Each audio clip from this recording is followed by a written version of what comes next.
अस्सलाम वालेकुम नाज़रीन, प्रोग्राम लाइव ला इंसान करे तव्हां जो मेज़बान डॉक्टर वाहिद बश पवन हाज़िर नाज़रीन। तव्हां ख़बर थियण प्रोग्राम में असां तव्हांखे मुख़्तलिफ़ बीमारियुनि जी ॼाण ॾींदा आहियूं, मुख़्तलिफ़ महिमान भी हिते असां वटि ईंदा आहिनि। अॼु जेका असां ॻाल्हि ॿोल कंदासीं उहा टीबी जी बीमारी बाबति कंदासीं, ट्यूबरकुलोसिस जी बाबति ॻाल्हि ॿोल कंदासीं। त टीबी थींदी छो आहे, उनजा सबब कहिड़ा आहिनि, उनजे बचाव जा कहिड़ा तरीक़ा आहिनि, या उनजो इलाज छा आहे, छा टीबी अहिड़ो मौज़ी मर्ज़ आहे जेकॾहिं थी वञे त छा उहा वरी ख़तमु थी सघे थी या नथी थी सघे।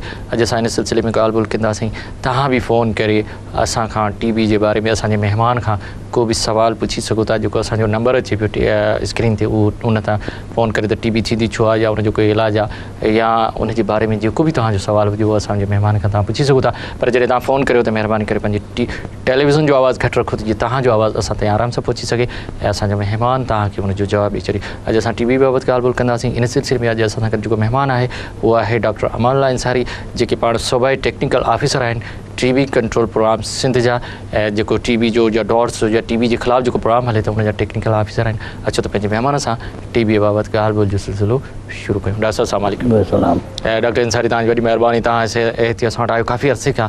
तव्हां सिंध में या सॼे पाकिस्तान में टीबी जो जेको सो ख़िलाफ़ु हिकिड़ी मुहिम हली रही आहे, जेको डॉट्स प्रोग्राम आहे उहो बि हले थो पियो। त सभ खां पहिरीं ॿुधायो मुंहिंजे नाज़रीन खे त टीबी पाण आहे छा? ॾिसो डॉक्टर वाहिद, टीबी हिकु तमामु पुरानी बीमारी आहे। ये एतिरी पुरानी बीमारी है जो हज़रत ईसा जे पैदाइश खां 3000 साल पहिरीं बि हिन बीमारीअ जा अहजाण मिलिया आहिनि। इवन इजिप्शियन ममीज़ जेके रखियल आहिनि मिस्री में, उन में बि हिन जा आसार मिलनि था। माना टीबी जा बेसिल आहे उन में बि ज़ाहिर आहे, उन में बि मिलिया आहिनि। हाणे हीअ बीमारी जेका आहे केतिरे अरसे ताईं त हिन बीमारीअ जे सबब जी ख़बर ई न हुई।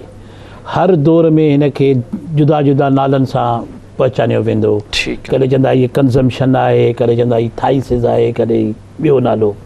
आख़िर 24 मार्च 1882 में डॉक्टर रॉबर्ट कॉख, जेको जर्मन साइंटिस्ट हो, टीबी खे कॉक्स बि चवंदा आहिनि, उनखे चवंदा आहिनि, उन इहो साबित कयो त न, हीअ बीमारी सिर्फ़ु हिकिड़े जसूमे सां थिए थी, जंहिं जसूमे जो नालो हो ट्यूबरकुलोसिस।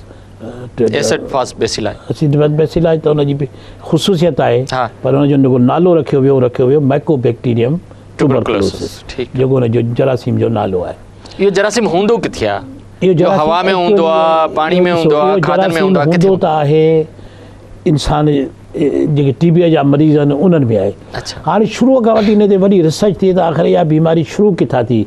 छा पहिरीं जानवरनि में हुई, उतां इंसाननि ताईं पहुती, या डायरेक्ट इंसाननि ताईं पहुती? असां ताईं जेको हींअर सबबु आहे इहो त जेके टीबीअ जो मरीज़ आहे उहो जॾहिं खंघे थो, वॾो साहु खणे थो या ज़ोर सां ॻाल्हाए थो, तव्हांजो मक़सदु हिकिड़े इंसान खां ॿिए इंसान ताईं न? पर डॉक्टर साहब, हिनखे असां चवंदा हवा में अचनि न, पर हिनखे चवंदा त इहा एयरबॉर्न डिज़ीज़ आहे, माना हवा जे ज़रिए इहा बीमारी फैलिजे थी। त इहा सदियुनि खां हवा में मौजूदु, त इहो जरासीम न हो? न, जरासीम मां तव्हांखे ॿुधायो त इंसाननि में मौजूदु आहे। अच्छा, हा, इंसाननि में किथां पहुतो उनजी अञा ताईं पूरी ॼाण न आहे। ठीकु आहे, किथां पहुतो। पर उहे मरीज़ जिन खे इहा बीमारी आहे, उहे जॾहिं खंघनि था, हीउ जरासीम हवा में अचे थो, ॿाहिरि, ऐं पोइ हवा जे ज़रिए ॿियनि इंसाननि ताईं पहुचे थो। हवा जेकॾहिं ॿिए जे मुंहं में वञे, जेके भरिसां उनजे साहु खणनि था, उनजे साहु जे नलकीअ जे ज़रिए ॿियनि इंसाननि जे फेफड़नि में पहुचे थो, ऐं वरी उते उहो इन्फेक्शन करे पोइ बीमारी करे थो। हाणे हवा जा बॉर्डर्स त आहिनि ई कोन, हवा जेके जिते पहुची सघे थी, उन करे हिन बीमारीअ जो तमामु वधीक ज़ोर आहे सभिनी जो त हिन बीमारी खे कंट्रोल कजे, न त हीअ बीमारी त पाकिस्तान मां लंडन पहुची वेंदी, सॼी दुनिया में आहे, उहो त सॼी दुनिया में आहे। अच्छा, कीअं ख़बर पए हिकिड़े मरीज़ खे? तव्हां कीअं हुनजूं कहिड़ियूं साइंस आहिनि, निशानियूं कहिड़ियूं हूंदियूं मरीज़ खे त हिनखे टीबी थी वई आहे? शुरूआती निशानियूं कहिड़ियूं? शुरूआती जेका टीबीअ जी बीमारी आहे उन जूं के मख़सूस अलामतूं आहिनि। फॉर एग्ज़ाम्पल, 2 हफ़्तनि खां वधीक हिकिड़ी खंघि रहे थी मुसलसल, जंहिंजो आम इलाज सां फ़ाइदो नथो थिए, त उन में टीबीअ जो शक करे सघे थो। ठीकु आहे। शाम जो बुखार अचे थो, जेको राति शाम जो वधी वञे थो, त टीबीअ जी अलामत थी सघे थी। बुख न लॻणु, वज़न जो घटिजणु, या थुक में रत जो अचणु, इहे सभिनी निशानियुनि ते वधीक ॻाल्हाईंदासीं, पर हिकिड़ो कॉलर उनखे बि शामिल कयूं था। हेलो, अस्सलाम वालेकुम। वालेकुम सलाम। साईं, केरु था ॻाल्हायो, किथां? साईं ख़ालिद मोहिरी, लालकानी में अर्ज़ु थो कयां। वॾी महिरबानी ख़ालिद, तव्हां असांखे फ़ोन कई। डॉक्टर अंसारी असां सां गॾु अॼु असां टीबी ते ॻाल्हाए रहिया आहियूं। छा पुछंदो डॉक्टर साहब खां? असां डॉक्टर साहब को पुछंदासीं, इहा टीबी जी जेकी बीमारी आहे इहा छामो थींदी आहे, ऐं जेको इन जा क़िस्म केतिरा आहिनि? हिकिड़ो क़िस्म, 2 आहिनि, 3 आहिनि? ठीकु आहे बिल्कुलु ख़ालिद ॿियो को सवाल आहे तव्हांजो जी सर बस महिरबानी साईं वरी महिरबानी ख़ालिद तव्हांखे जवाबु ॾियो ख़ालिद जो सवाल इहो आहे त इन थींदी छा मां आहे ऐं इन जा क़िस्म केतिरा आहिनि ॾिसो इहो त मां तव्हांखे ॿुधायो त टीबीअ जो जेकर को मरीज़ आस पास में रहे थो हा त इहा बीमारी उन मां ॿिए हेल्दी सिहतमंद माण्हू ताईं पहुची सघे थी माना मेन सबबु त आहे टीबीअ जो मरीज़ जो नज़दीक में हुअणु उन खां पोइ इहा बीमारी जिस्म जे कंहिं बि हिसे में थी सघे थी थोरो नाला वठी ॿुधायो जीअं फेफड़नि में थी सघे थी हुदूद में थी सघे थी दिमाग़ में थी सघे थी अखि जी थी सघे थी गॾनि जी थी सघे थी पेट जी थी सघे थी गुर्दनि जी थी सघे थी जिस्म जो को बि उज़वो अहिड़ो न आहे जंहिंमें हीअ बीमारी न थी सघे माना कंहिं बि जरासीम किथे वञी थी सघे पर जेको घणो हिसो आहे यानी 80 खां 85% जेको आहे हीअ अटैक कंदी आहे फेफड़नि खे ठीकु आहे न उन खां पोइ ॿिए नंबर ते हुदूद आहिनि टे नंबर ते जेका फेफड़नि जे मथां झिली आहे उहे आहिनि पोइ हॾियूं आहिनि त इन्हनि सभिनी जॻहियुनि ते हीअ बीमारी असरु करे बुखार अचे वज़न जो घटिजी वञे बुख न लॻे में रतु अचे इहे आहे फेफड़ जे टीबीअ जूं अलामतूं अच्छा जेकर ॿी का बि आहे टीबी त उन जूं अलामतूं ही अलामतूं त साॻियूं थींदियूं आहिनि यानी शाम जो बुखार थिए बुख न लॻे वज़न घटिजी वञे इहे त अलामतूं साॻियूं हूंदियूं आहिनि हेलो सलाम वालेकुम वालेकुम अस्सलाम साईं खां सवाल पुछां डॉक्टर ज़फ़र सियाल थो ॻाल्हायां कराची खां वॾी महिरबानी डॉक्टर ज़फ़र असांखे फ़ोन कई तव्हां डॉक्टर इंसारी असां सां गॾु आहे जंहिंसां टीबी ते ॻाल्हाए रहिया आहियूं छा जी साईं खां सवाल हिकु इहो पुछणो आहे साईं जेके हींअर क़िस्म ॿुधाया टीबी जा साईं खां इहो पुछां त इन्हनि जी ऐं जेको ट्यूबरकुलोसिस जेको आहे चेस्ट ट्यूबरकुलोसिस जे ट्रीटमेंट में फ़र्क़ु कहिड़ो आहे माण्हुनि खे कीअं उन में डिफरेंशिएट करणु खपे उन साइन सिम्पटम में कहिड़ा फ़र्क़ु आहिनि चेस्ट वारी टीबी में ऐं ॿियनि टीबीज़ में ऐं नंबर ॿी ॻाल्हि साईं खां इहो पुछणो आहे त जेको आहे सो जेको हीअ टीबी कंट्रोल प्रोग्राम आहे उहो तमामु जेको आहे सो सिंध में नाने इफेक्टिव थी वियो आहे उन जे करे ख़ासि तौर असां कराची में रहंदा कराची में जेके नंढा नंढा इलाइक़ा आहिनि लियारिया या जेका इब्राहिम हैदरी आहे उतां जा माण्हू अचनि था त भई असां दवा किथां वठूं उन्हनि खे सेंटर ते मोकिलिजे थो त उनखे सही न को डायग्नोस थिए थी न को ट्रीटमेंट थिए थी ऐं नंबर ॿी ॻाल्हि त पब्लिक अवेयरनेस जेका आहे न उहा ई माण्हू खे कान्हे त टीबी कीअं थींदी उनखे बचिजे कीअं कहिड़ी अस्पताल में वञिजे उते दवा कीअं मिलंदी हिकु दवाऊं उते एतिरियूं पयूं हूंदियूं आहिनि सरकारी स्टोरनि में तो ख़राबु थी वेंदो पर माण्हू खे अवेयरनेस न आहे या माण्हू वञे थो उनखे केरु गाइड नथो करे या फैसिलिट नथो करे जो उनखे का सही ट्रीटमेंट या दवा मिले साईं खे इन जे बारे में साईं कुझु जेको आहे मशवरो ॾियो महिरबानी डॉक्टर ज़फ़र तव्हांखे बिल्कुलु जवाबु ॾींदो तव्हां तफ़सीली सवाल खे वरी महिरबानी साईं सभ खां पहिरीं सवाल इहो त ॿिन्ही मां इहो ई पुछे पियो था त जेके फेफड़नि जी टीबी उन खां अलावा ॿी टीबी में साइन सिम्पटम मां तव्हांखे ॿुधायो त हिकिड़ा त कॉमन अलामतूं आहिनि न जेके मां खे ॿुधायूं बुखार अचण जी ॿी हर जॻह जी अलामत उन जे हिसाब सां थिए थी अगरि गुर्दे ॿियो नंबर ते जेके कॉमन आहे उहे आहिनि हुदूद वधी वञनि था उहे पाण में मिलियल हूंदा आहिनि कॾहिं उहे फाटी बि पवंदा आहिनि उन्हनि मां पस वग़ैरह बि निकिरंदी आहे त इहे अलामतूं उन जहिड़ा हुजनि जेकर हॾ जी आहे त हॾ जॉइंट सुॼी पवे थी सूरु थिए थो हलण में तकलीफ़ थिए थी अहिड़ी तरह पुठीअ जे कंडे में वर्टिब्रा में आहे त उन जूं त हर जो बीमारी गुर्दे जी बीमारी आहे त पेशाब में रतु अचे थो ट्रीटमेंट साॻियो आहे सभिनी जो साॻियो आहे पर उन जो ड्यूरेशन यानी जेको आहे मुद्दो जीअं फेफड़नि जी टीबी में 6 महीननि जो इलाजु काफ़ी हूंदो आहे पर ॿियनि में जेको आहे सो साल ताईं इलाजु खाराईंदा अच्छा ॿियनि में साल ज़रूरी आहे छो त उते इफेक्ट देर साल ताईं हिन में 8 मिंट ॿियो बि कॉलर आहे उनखे शामिल कयो अस्सलाम वालेकुम वालेकुम अस्सलाम अदा केरु था ॻाल्हायो किथां साईं मुमताज़ अली कोरे जो ॻाल्हायां थो जामशरी खां वॾी महिरबानी मुमताज़ अली छा पुछंदो डॉक्टर साहब खां साईं डॉक्टर साहब खां इहो पुछंदासीं त इहो केतिरी उमिरि खां पोइ टीबी थिए थी या नंढे ॿारनि में बि थिए थी या वॾनि माण्हुनि में बि थिए थी या हुनजो इलाजु केतिरो टाइम हले ठीकु आहे ॿियो को सवाल आहे तव्हांजो मुमताज़ अली कोरस कलर बस कजे त वरी इहा बीमारी उथली पई थी इन जूं छा अलामतूं आहिनि बिल्कुलु वॾी महिरबानी तव्हांखे जवाबु ॾींदा वॾी महिरबानी साईं टीबी छा सभिनी उमिरि ॿारनि वॾनि औरतुनि सभिनी में थी सघे थी या कहिड़ी एज उमिरि में टीबी हर कंहिं माण्हू खे थी सघे थी नंढे ॿार खे बि थी सघे थी जवान खे बि थी सघे थी पोड़े खे बि थी सघे थी औरतुनि खे बि थी सघे थी औरतुनि खे बि थी सघे थी मर्दनि खे बि थी सघे पर जेका पाकिस्तान जी डेटा ॿुधाए थी त जेके यंग माण्हू आहिनि जेके 15 सालनि खां वठी या 10 सालनि खां वठी जेके 40 45 सालनि जी उमिरि ते इन्हनि में वधीक थिए थी अच्छा इन खां ॿार बि जेकर TB जे मरीज़ सां गॾु रहे थो त उनखे TB थी सघे थी। उन जी तशख़ीस कराइणु ज़रूरी आहे ऐं इलाजु कराइणु ज़रूरी आहे।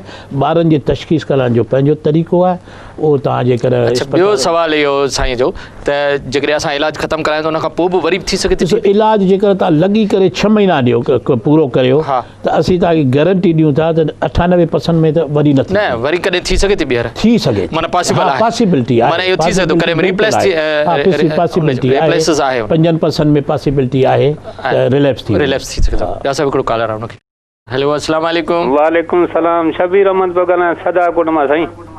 वॾी महिरबानी शबीर अहमद, छा पुछंदो डॉक्टर साईं खां पुछंदा जी असांजो सवाल एब्डोमिनल ट्यूबरकुलोसिस जेका थिए थी उन जी प्रॉपर इन्वेस्टिगेशन कहिड़ी आहे? हिते घणो डॉक्टर रुलाइनि था, सही डायग्नोज ई नथो थिए, पेशेंट एक्सपायर थो थी वञे।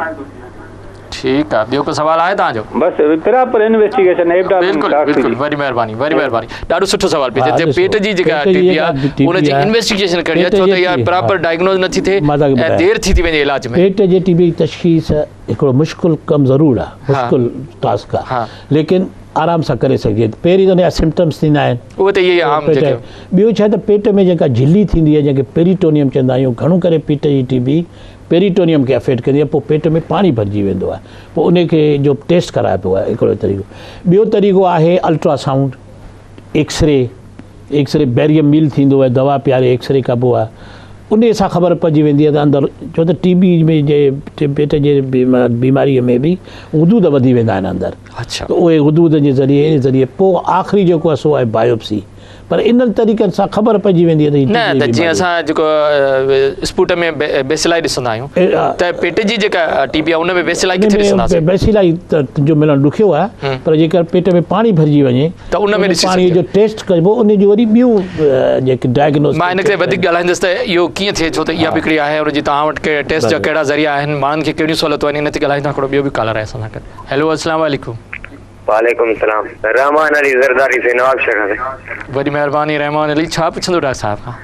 साईं मां डॉक्टर साहब खां सवाल कंदुसि साईं उरड़ी जे बारे में। साईं उरड़ी नंढे ॿार के केतिरे हद ताईं थी सघे, मतिलबु केतिरी ॿार जी उमिरि हुजे या केतिरी वधि मां वधि उमिरि हुनजी केतिरी उरड़ी थी सघे?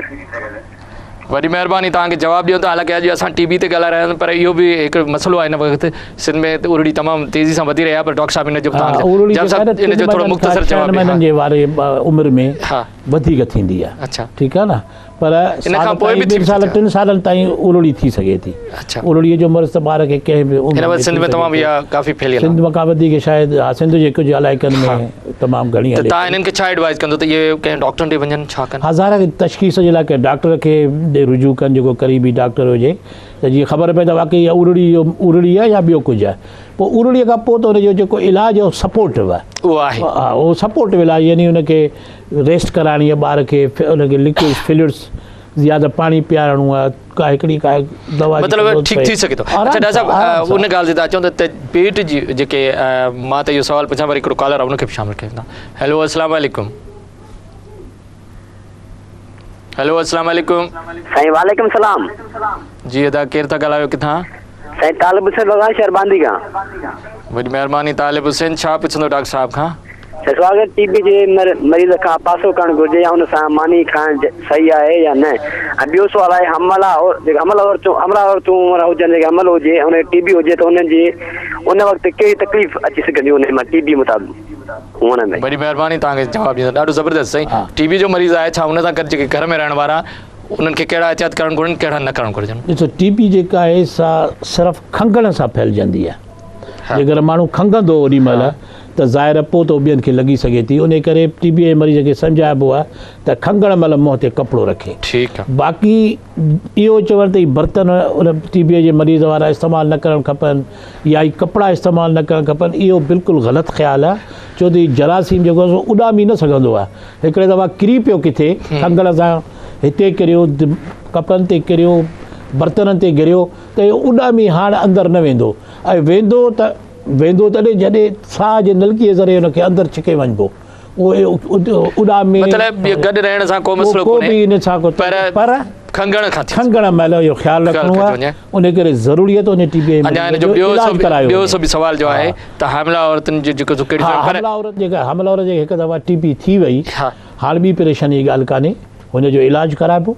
हमले जे दौरान बि इलाज थी सघे थो। बिल्कुलु बिल्कुलु बिल्कुलु हमले जे दौरान इलाजु करिणो आहे ऐं ख़्यालु रखणो आहे जेॾी महिल ॿारु पैदा थी वञे उन खां पोइ वरी उहो साॻियो ॻाल्हि त हिकिड़ो कॉलर बि आहे। वालेकुम अस्सलाम, केरु अदा? वही शेख सखर खां पियो ॻाल्हायां। वही शेख सखर खां, छा पुछंदो डॉक्टर साहब खां? अदा हे जेके टीबी जा बीमार मरीज़ न हूंदा आहिनि डॉक्टर उन्हनि खे टीबी दवा हलाए छॾींदा आहिनि अने उहे अञा वधीक माना परेशान थींदा आहिनि इन को लाइ अमल कोन्हे डॉक्टरनि खे थोरो सम्झायो कि तशख़ीस थिए। ठीकु आहे वहीद, बिल्कुलु तव्हांजो जवाबु ॾियो त वॾी महिरबानी तव्हांजी, तव्हांखे हुनजो जवाबु ॾींदा पर डॉक्टर साहब वहीद जो जवाबु बाद में ॾींदासीं। वक़्फ़े जो टाइम आहे। नाज़रीन वठूं था हिकिड़ो नंढड़ो वक़्फ़ो।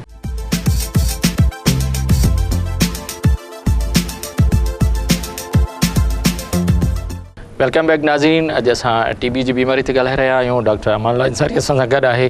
तव्हां बि फ़ोन करे को बि सुवाल पुछी सघो था। डॉक्टर साहब हिकिड़ो सुवालु आयो वक़्फ़े खां पहिरीं त उहे डॉक्टर जेके टीबी जी दवा ॾेई छॾंदा आहिनि बग़ैर कंहिं इन्वेस्टिगेशन जे जॾहिं त उन्हनि मरीज़नि खे या ॿारनि खे टीबी हूंदी न आहे, इन्हनि जे लाइ तव्हां छा चओ? इहो त ग़लति तरीक़ेकार कंहिं बि डॉक्टर खे असांजे साथीअ खे ईअं करणु ई न खपे ऐं कोशिशि करे जेके तरीक़ेकार आहे तशख़ीस जो उहो पूरो करे उन खां पोइ ॾिसिजे त वाक़ई हिनखे टीबीअ जी बीमारी आहे त हुनजो इलाजु करे। जेकर न आहे त खामख़ा कंहिंखे टीबीअ जूं 6 महीना दवाऊं खाराइण इहो त वॾो ज़ुल्म आहे न। उन सां मतिलबु ॿियो कुझु बि थी सघे थो। डॉक्टर साहब कॉलर आहे असां सां गॾु। हेलो अस्सलाम वालेकुम। वालेकुम सलाम। साईं केरु था ॻाल्हायो किथां? जामशोरे खां अब्दुल रऊफ़ राहिमू। वॾी महिरबानी अब्दुल रऊफ़ राहिमू, छा सवाल पुछंदो डॉक्टर साहब? अमानुल्लाह अंसारी असां सां गॾु आहे। हाँ, मुंहिंजो सुवाल इहो आहे त मुंहिंजो पुटु आहे जंहिंजी उमिरि तक़रीबन 20-22 साल थींदी।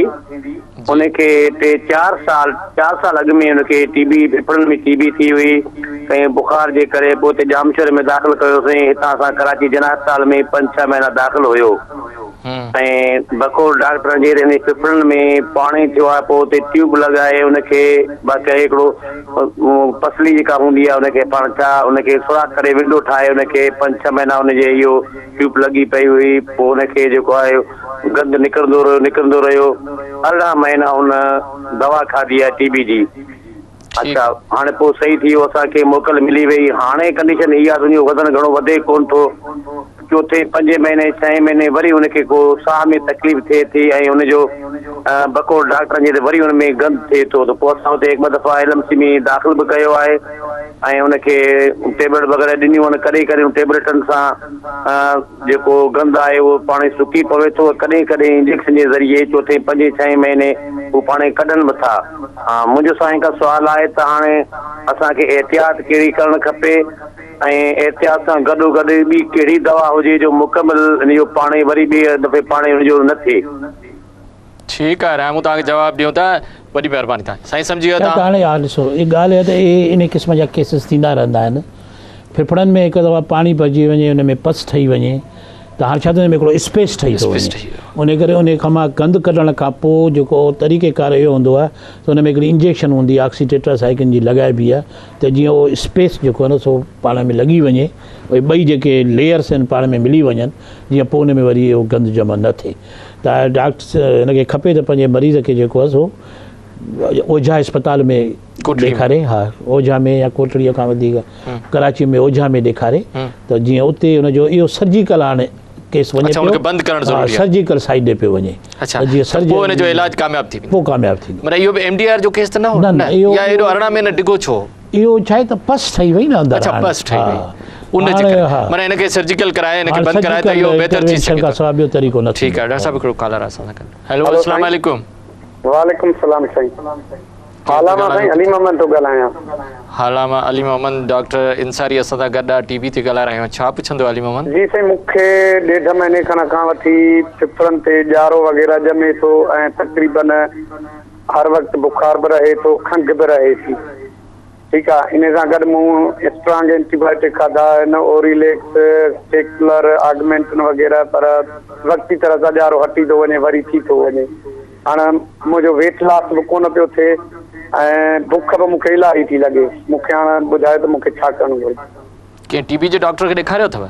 ना साईं टीबी जे डॉक्टर कंहिंखे बि ठीकु आहे अलीमन तव्हांखे जवाब मां ॿुधायां डॉक्टर साहब छा थी सघंदा ॻाल्हि इहा आहे त खंघि ॼारो जेकर हुजे त ज़रूरी न आहे त उन माण्हूअ खे टीबीअ जी बीमारी हूंदी ठीकु आहे न पहिरीं हुनजी तशख़ीस ज़रूरु कराइणी आहे त हा हिनखे टीबी कान्हे पोइ टीबीअ जेकर कान्हे त पोइ फेफड़नि जी ॿी कहिड़ी तकलीफ़ आहे इहे त 30-40 ॿियूं बीमारियूं अहिड़ियूं आहिनि जेकी जिन जूं अलामतूं टीबीअ सां मिलंदियूं आहिनि उन करे पोइ कंहिं सुठे डॉक्टर खे ॾेखारे इन्वेस्टिगेशन कराए मूंखे लॻे थो त हिनखे या त को दम जो असरु आहे बीमारी या फेफड़नि में ॿियो को इन्फेक्शन आहे उनजो प्रॉपर इलाज थींदो त बिल्कुलु ठीकु थी वेंदो। अच्छा डॉक्टर ज़फ़र जो हिकिड़ो सुवालु हो त जेके तव्हांजा सेंटर आहिनि उते माण्हुनि खे एतिरो तव्हां नॉलेज नथा ॾियो उते दवाऊं त पयूं आहिनि पर मरीज़नि खे नथियूं मिलनि अनइफेक्टिव आहिनि कराची में या ॿियनि उन्हनि सेंटरनि खे तव्हां कीअं एक्टिव इहो मसइलो बिल्कुलु अहिड़ो मसइलो आहे जीअं माण्हुनि जी आगाही न आहे माण्हुनि खे आगाही न आहे न जो हू हुननि खे या तकलीफ़ थिए त फौरी तौर ते कंहिं नज़दीक सेंटर खे रिपोर्ट कनि ऐं उतां इलाजु वठनि आगाही न हुअण जे करे हू करे कंहिं अताई डॉक्टर वटि कंहिं ॿिए वटि सेंटरनि ते दवाऊं तव्हांजूं बचियूं पियूं आहिनि उतां अची मरीज़ वठनि नथा वञनि न मरीज़ पहुचे नथो न हुते उन करे जो हुन मरीज़ खे उहा आगाही न आहे त भाई हिते मूंखे वञणु खपे मूंखे तकलीफ़ आहे मां वञी टीबीअ जी तशख़ीस करायां जेकर हुनखे तकलीफ़ हूंदी त हुनखे इलाजु मिलणु शुरू थी वेंदो हाणे छा आहे त टीबी कंट्रोल प्रोग्राम वटि एॾो ह्यूमन रिसोर्स न आहे जो हेॾी सारी कम्यूनिटीअ ताईं अप्रोच करे सघे उन लाइ ज़रूरत आहे मीडिया असां सां गॾु हुजे ॿिया पार्टनर असां सां गॾु हुजनि कम्यूनिटी असां सां गॾु हुजे हिकु माण्हू ॿिए खे ॿुधाए त यार तोखे 2 हफ़्तनि खां वधीक खंघि आहे तूं छो नथो हिन अस्पताल में वञी ख़बर वठ त तोखे टीबीअ जी बीमारी त कान्हे इन आगाही जे लाइ सभु प्रोग्राम थियनि था ॿियूं एतिरियूं सारियूं महिनतूं कोशिशूं कयूं पिया त जीअं माण्हुनि ताईं असांजो इहो पैगाम पहुचे त जेकर 2 हफ़्तनि खां वधीक खंघि आहे आम तरह इलाज सां फ़ाइदो नथो थिए शाम जो बुखार थिए थो जेके अलामतूं बयानु कयूंसीं त उहे फौरी तौर ते कंहिं भर वारे मरीज़ इलाज जे सेंटर ते वञनि ऐं उतां वञी तशख़ीस कराइनि पहिरीं त तशख़ीस ज़रूरी आहे डॉक्टर साहब कॉलर आहे असां सां गॾु हेलो अस्सलाम वालेकुम वालेकुम सलाम सर मां रहीम बख़्श पियो ॻाल्हायां काज़ी अमन खां हा काज़ी अमन खां रहीम बख़्श जी हा साईं छा पुछंदो डॉक्टर साहब खां सर डॉक्टर साहब खां पुछां मुंहिंजी भाभी खे टीबी आहे जी फेफड़नि में पाणी आहे ठीकु आहे सर हा नवाबशाह मां असां फेफड़नि में पाणी कढायो ट्यूब जे वसीले हा डॉक्टर साहब पंहिंजो आहे डॉक्टर नवीदीन आहे साहब नवीदीन फेफड़नि जो पाणी कढियो ट्यूब जे वसीले हाणे उहो ट्यूब लाइ छॾियो अथनि हाणे फेफड़ में असांखे इजाज़त मिली आहे ॻोठ जे लाइ त उन ते थोरो प्लस्तर लॻायो अथनि पासे खां जंहिंजे ज़रिए सेमो अचे पियो हिन महिल ताईं अच्छा टीबी जी दवाऊं जारी आहे जी टीबी जी दवाऊं खाए थो तव्हांजो मरीज़ जी हा बिल्कुलु टीबी जो 2 नेराणे दवाऊं खाए थो ठीकु आहे हाणे तव्हां डॉक्टर साहब खां छा था पुछणु चाहियो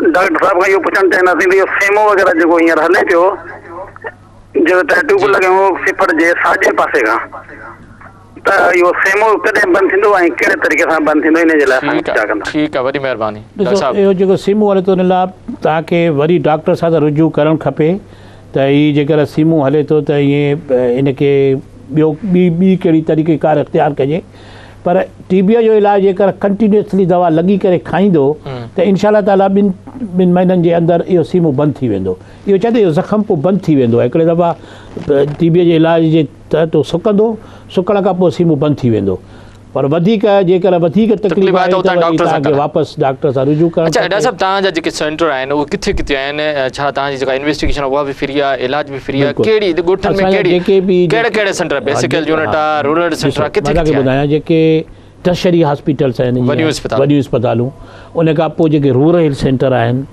तलका हॉस्पिटल्स आहिनि ऐं डिस्ट्रिक्ट हेल्थ ऑफिसर्स आहिनि बेसिकल यूनिट ताईं न बेसिकल यूनिट में तव्हांखे दवा मिली सघे थी तशख़ीस जेका आहे इन्हनि जायुनि ते इन्हनि में थींदी तशख़ीस खां पोइ इलाज जे लाइ तव्हां जिते बि चओ त हीअ मुंहिंजे ॻोठ जो हीअ सेंटर आहे त हू उते तव्हांखे मोकिलियो त दवाऊं तव्हांजे लाइ अरेंज करे ॾींदा उनखे मरीज़ खे बाक़ी तशख़ीस इन्हनि सेंटर ते थींदी आहे इहो ज़रूरी आहे तो दवा जेका से हाँ अच्छा डॉक्टर साहब कॉलर आसा संग हेलो अस्सलाम वालेकुम वालेकुम अस्सलाम जी मां दादो खां गुलशन पे करां जी बड़ी मेहरबानी गुलशन छा पुछंदो डॉक्टर साहब का अदा डॉक्टर खां असांखे इहो सवाल पुछणो आहे त तक़रीबन मुंहिंजे नंढड़े जी एज जेका आहे 108 साल हुई पहिरियां जी उनखे टीबी जो असां कोर्स करायो उन खां पोइ हाणे मुंहिंजे नंढड़े जी एज माशाल्लाह 18 साल आहे जी उनखे हाणे का तरियल शइ वग़ैरह या खारायूं था त उन खां पोइ उनखे खंघि थिए थी। अच्छा टीबी जी तकलीफ़ तो काने वागे खंघि या छा उनखे थिए थी। बी का तकलीफ़ तो कोने उनके बुखार या बी का तकलीफ़ तो कोने? न बुखार में कॾहिं कॾहिं ईंदो अथसि उन खां पोइ थोरी तरियल शइ मानी तरियल खाईंदो आहे या गाहि अहिड़ी शइ त उन खां पोइ उनखे वरी खंघि शुरू थींदी आहे। वज़न त कोन उनजो घटे वज़न सही आहे? हाँ वज़न माशाल्लाह सही अथसि। ठीक है भेण तव्हांखे जवाब ॾींदा वॾी महिरबानी तव्हां। सो इहो इन जो टीबी सां वास्तो न आहे। इलाज कंप्लीट करे छॾियो आहे 11 सालनि जी उमिरि थी आहे अलाह जे फज़ल सां इंशाल्लाह उनखे टीबीअ जी तकलीफ़ इहो एलर्जिक थी सघे थो तरियल शइ खां एलर्जी हुजेसि उन करे इहो कोशिशि कजे ओड़ी शइ न खाराइजे या वरी एलर्जी जी दवा वठे एलर्जी दवा वठे। अच्छा वास्तो न आहे। अच्छा डॉक्टर साहब उहे माण्हू जीअं हाणे तव्हां उन्हनि माण्हुनि जे लाइ तव्हां छा चवंदो या उन्हनि खे तव्हां कीअं पंहिंजे टीबी प्रोग्राम में कंट्रोल करे था जेके जिन खे तव्हां दवा ॾिनी जिन तशख़ीस बि कराई महीने खां पोइ 2 महीननि खां पोइ 3 महीननि खां पोइ दवा छॾे था ॾियनि उन शइ खे कीअं कंट्रोल कंदा? मसइलो मोटी अचे थो आगाही ते त मरीज़ खे इहा ॻाल्हि सम्झाइणी पवंदी न सिर्फ़ु डॉक्टर खे सम्झाइणी आहे कम्यूनिटीअ जे माण्हुनि खे सम्झाइणी आहे मीडिया खे सम्झाइणी आहे त हिकु दफ़ा टीबी जो तशख़ीस थी वई हाणे जेकर 6 महीना लॻी करे इलाजु न कबो त उहा बीमारी रेज़िस्टेंट थी वेंदी यानी उन्हनि जरासीमनि ते जिन ते हींअर रिस्पॉन्ड करे पई दवाउनि ते उन्हनि दवाउनि ते उनजो असरु लही वेंदो पोइ वरी उहा बीमारी ख़तरनाक सूरत में वापसि ईंदी। उन करे नागो करणो न आहे इलाजु लॻी करे खाइणो आहे 6 महीना इंशाल्लाह ताला पोइ बिल्कुलु माण्हू ठीकु थी वेंदो। महीने खां पोइ ॾिसो न डॉक्टर साहब मां थोरो तव्हां डॉट्स प्रोग्राम में हिकिड़ो जंहिं मरीज़ खे तव्हां दवा ॾियो था उन ते हिकिड़ो माण्हू बि मुक़ररु कयो था उनजे बावजूद बि मरीज़ छॾे था ॾियनि जो ॾिसो ज़मानो हींअर आहे हर को पंहिंजे धंधे सां लॻल आहे। महीने खां पोइ मरीज़ अहिड़ो ठीकु थी थो वञे जो चए थो अलाए डॉक्टर तशख़ीस सही बि कई हुई या न कई हुई हींअर मूंसां डॉक्टर मल विढ़े त मां किराए वञासि ठीकु आहे अहिड़ो माण्हू जरासीम त पिया आहिनि जेकर दवा छॾे ॾींदो त पोइ ईअं ई थींदो त उहो मरीज़ इहो मर्ज़ वरी वापसि ईंदो। उन करे इहो ई मरीज़ खे सम्झाइणो आहे उन सां गॾु जेको माण्हू असां रखूं था उहो माण्हू बि पोइ ॾिसे थो त मरीज़ घणो सपोर्ट नथो करे हलियो थो वञे कम ते दवा नथो खाए 2-4-5 ॾींहं हफ़्तो 2 हफ़्ता पोइ वरी अची असांखे ॿुधाए थो चए थो भई हाणे त मरीज़ ॻाल्हि ई नथो ॿुधे चवे थो त इहा ॻाल्हि आहे उन मरीज़ खे सम्झाइणी उन जे घर वारनि खे सम्झाइणी आहे त भई जेकर हिन मरीज़ जो इहो इलाजु वरी वापसि बीमारी थी त उहा रेज़िस्टेंट बीमारी थींदी उहा बीमारी जेकर घर में कंहिंखे लॻी त उन माण्हूअ खे बि शुरूअ खां उहा रेज़िस्टेंट बीमारी थींदी ऐं इन हिसाब सां त उहा बीमारी अहिड़ी ॾुखी आहे उन्हनि दवाउनि जो 2 साल पोइ इलाजु आहे 8 महीना इंजेक्शन लॻंदी आहे दवाउनि जा साइड इफेक्ट्स तमामु घणा आहिनि उनजी क़ीमत महांगी दवाऊं तमामु घणियूं आहिनि फ़िलहालु उहो मरीज़ सम्झो त बसि अदमो थी थो वञे जेकर वधीक तकलीफ़ में अची वधीक तकलीफ़। अच्छा इन में फर्स्ट लाइन सेकंड लाइन छा आहे इहो अक्सर इहो फर्स्ट लाइन जूं जेके दवाऊं हींअर असां नए मरीज़ खे 2 महीननि ताईं खाणियूं आहिनि छा उन खां पोइ वरी टेस्ट कराइणी आहे छा दवा 2 महीननि ताईं खाइणी आहे उन खां पोइ वरी बलगम जी टेस्ट कराइबी ॾिसबो त जरासीम मरी विया या के रहनि था ठीकु आहे उन हिसाब सां पोइ वरी 4 महीना जेकर दवाऊं घणो करे 80% में % में मरीज़ दवाऊं बनी वेंदा आहिनि पोइ वरी पहिरीं 4 दवाऊं खाराईंदा आहियूं पोइ वरी 2 दवाऊं खाराईंदा आहियूं 8 महीननि ताईं उहे 6 महीना 4 महीना 2 दवाऊं ऐं 2 महीना 4 दवाऊं इहो हिकिड़ो त पर फर्स्ट लाइन सेकंड लाइन ॿी शइ आहे ए जेके दवाऊं आहिनि इन्हनि खे फर्स्ट लाइन ड्रग्स चइबो आहे जेके MDR जूं जेके दवाऊं आहिनि उन्हनि खे वरी सेकंड लाइन ड्रग चइबो आहे। ठीकु आहे न हिन वक़्तु असां वटि सिंध में केतिरा मरीज़ आहिनि टीबी जा हिन वक़्तु सॼे पाकिस्तान में हर साल 4 लख टीबीअ जा नवां मरीज़ पैदा थियनि था ठीकु आहे न ऐं हिक ई वक़्त में 6 लख मरीज़ मौजूदु रहनि था इन्हनि 4 लखनि मां के 92-93 हज़ार सिंध में थियनि था पर जेका सुठी ॻाल्हि आहे त असां इन्हनि मां तक़रीबन 60-65% मरीज़ डिटेक्ट करियूं पिया रजिस्टर करियूं पिया ऐं उन्हनि खे इलाजु मिले थो 90% में मां क्योर थी वञनि था यानी कामयाबी सां इलाजु कंप्लीट थी वञे थो पर मरीज़ अञा छा आहे त मरीज़ त अलाए केतिरे वक़्त खां वठी इहा बीमारी मौजूदु आहे न कम्यूनिटी में माण्हुनि में अलाए केतिरे तव्हां छा था सम्झो त हेॾो तव्हांजो कमु हले थो तव्हां माण्हू बि मुक़ररु कयो था हर सेंटर ते दवा बि आहे तव्हांजा टेस्टुनि जा जेके सेंटर उहे मौजूदु आहिनि अञा बि माण्हू जेकॾहिं कंहिंखे बीमारी आहे त लिकाइनि था माण्हू अञा कुझु स्पेशली जेके छोकिरियुनि जे सिलसिले में जेके छोक औरतुनि जे सिलसिले में माण्हू लिकाइनि था, ख़बर कंहिंखे न पए, पोइ रिश्तो न मिलंदो, शादी न थींदी, माण्हुनि में अञा टीबी बिल्कुलु असीं हमेशह मरीज़नि खे सम्झाईंदा आहियूं त ॾिसो शुगर जो मरीज़ थी वञे, शुगर थिए इलाज कोन्हे, तव्हांखे हमेशह दवा खाइणी पवंदी, ब्लड प्रेशर थी वञे इलाज कोन्हे, तव्हांखे हमेशह लाइ दवा खाइणी थी पए। टीबी हिकु अहिड़ी बीमारी आहे जंहिंजो जड़ खां इलाज मौजूदु आहे, तव्हां 6 महीना इलाज कयो बिल्कुलु ठीकु, होॾे त तव्हांखे सॼी उमिरि थी ज़रूरत बि कान्हे। तंहिंजे बावजूदि मरीज़ जेको आहे सो माण्हुनि खे वॾे शान सां ॿुधाईंदो त मूंखे ब्लड प्रेशर थी वियो आहे यार, पर जेकर टीबी जी ॻाल्हि ईंदी त इहा ॻाल्हि पुराणा कंसेप्ट आहिनि, माण्हुनि जे दिलि में वेठल आहिनि। मां तव्हांखे ॿुधायो न सेंचुरीज़ पुराणी त बीमारी सिंध में MDR जा जेके रेजिस्टेंस केस केतिरा आहिनि? एतिरा हींअर ताईं पाकिस्तान में जेको WHO जो अंदाज़ो आहे त 30,000 जे क़रीब MDR जा केसिस मौजूदु आहिनि, ऐं सिंध में जंहिंमें 2800 खनि सिंध में मौजूदु आहिनि। प्रोजेक्ट शुरू कयो आहे त जीअं उन्हनि जी तशख़ीस थिए, उन्हनि खे सही तरीक़े सां इलाजु मिले, उन्हनि जे लाइ इंडस हॉस्पिटल ऐं ओझा अस्पताल में असां ट्रीटमेंट जूं सभु सहूलियतूं मौजूदु कयूं आहिनि। उन्हनि मरीज़नि खे असां महीने जो खाधो